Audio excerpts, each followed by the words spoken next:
Wato, da ke ma dai abinci ne. Babana? Babana? Dan Audu. Babana ina wuni?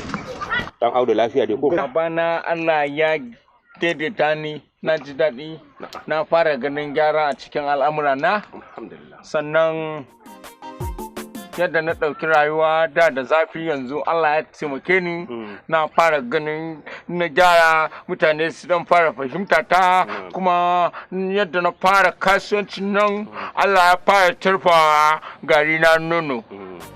Saboda haka babana a ci gaba da mini addu'a yadda Allah ya fara dafa lamarina na fara ganin tsira da wato ainihin mutunci a cikin sana'ar da kan na.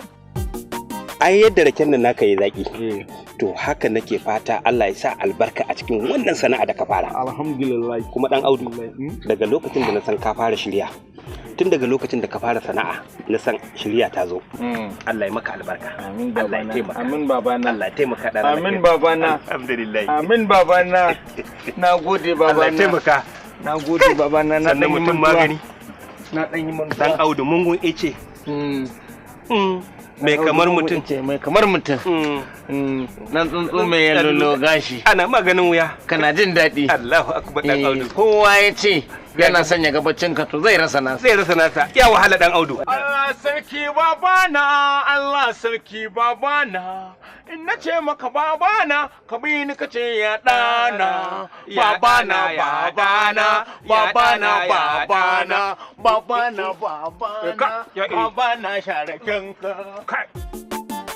Ai kai, ai Allahu akbar. Kaje in kyautata wa baba ne da wannan saboda ita ma ta sa albarka. In na gama shanye wannan kan.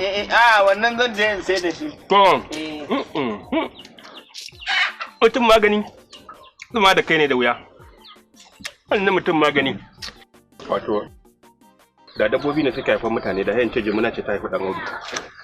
Wallahi tsarinsa da halinsa iri ɗaya da na jimina. Wayo da madiri.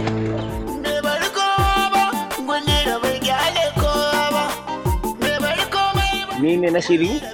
Ni za a ce wa na shiru? Yanzu ai na fara lalacewa ma.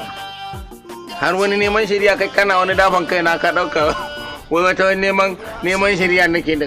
Ba wata shirya na gama tata ayata. A yanzu na fara. Iskanci he wanda na zaɓa musamman ma na ci na ƙoshi.